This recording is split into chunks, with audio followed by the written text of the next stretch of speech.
So we looked at the little flag flipping indicator system, not the technical term. We looked at the differential pressure.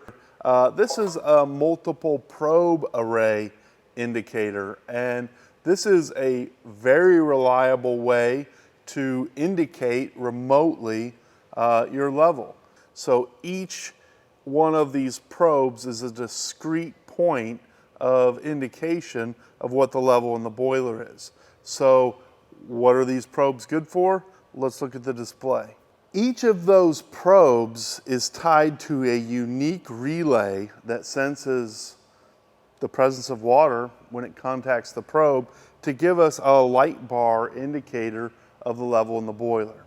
Now, once again, this is an indirect indicator, but in terms of remote level observation, this is extremely reliable because each individual probe has its own relay, so in a way they're all self-checking each other.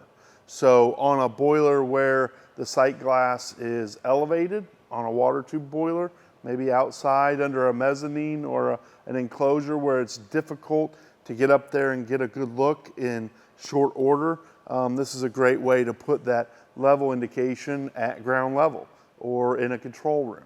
So a very robust method for indirect indication.